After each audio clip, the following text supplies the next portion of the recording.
Protecting Mental Health, Be the Self-Starter. Series 3. Diving into Our Emotional Worlds. Episode 5. The Myth in Grief, To End or to Continue.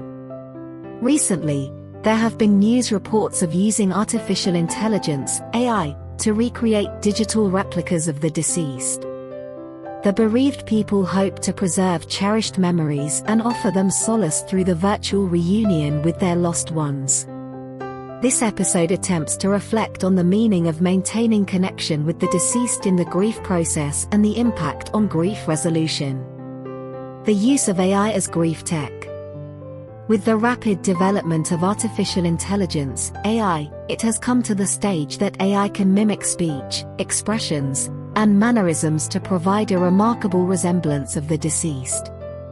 Some bereaved people hope that this will ease the pain of losing a loved one and at the same time keep in touch with the deceased. I wonder if this is a healthy coping mechanism. Will AI impact the grieving process and prolong the acceptance of the death by providing an alternate reality of the deceased? This has raised increasing concern in the field of grief therapy. To end or to continue. Experiencing the loss of a loved one or a significant one in our lives, perhaps we hear some comforting words, such as, "The dead are gone." "People die like lights out." Or, "Death cannot be resurrected," etc. These comforting words reflect an attitude of dealing with loss, suggesting that our relationship with the deceased has ended in this life. Not to cling to it, but move forward. This reflects a classic theory in grief therapy, especially in the Western world. It postulates the cutoff of the emotional connection with the deceased so that the bereaved can gain back psychological strength to start a new life without the deceased. However, in the last 30 years, there is a contemporary view of continuing bonds in grief. It suggests that although the deceased has passed away, the loving relationship and affection we have established with the deceased continues to affect our lives. So, we should learn how to deal with these new continuing bonds. Continuing bonds. In dealing with grief, how does the attempt to maintain bonds with the deceased affect grief resolution? According to grief studies, there are two types of manifestations in continuing bonds.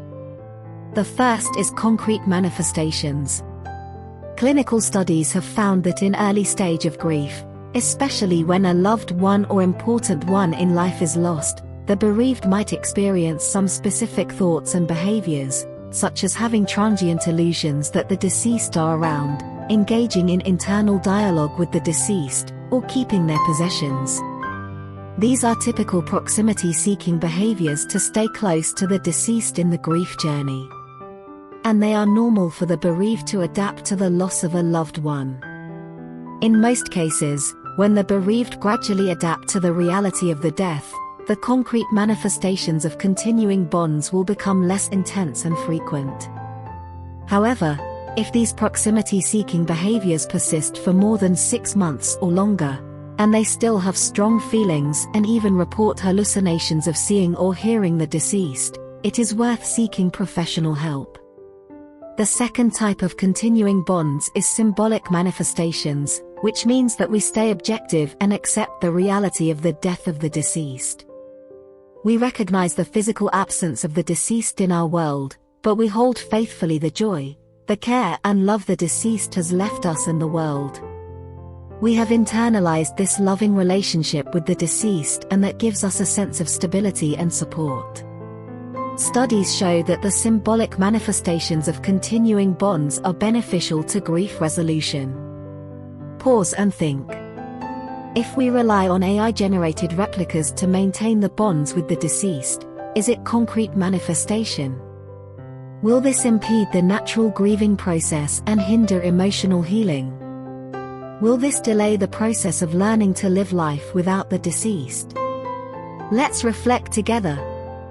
Author, Dr. S.P. Chan, Doctor of Psychotherapy and Counselling. The University of Edinburgh, UK. Master of Science in Mental Health, the Chinese University of Hong Kong. Master of Science in Psychiatry, Cardiff University, UK. The 23rd of June 2023.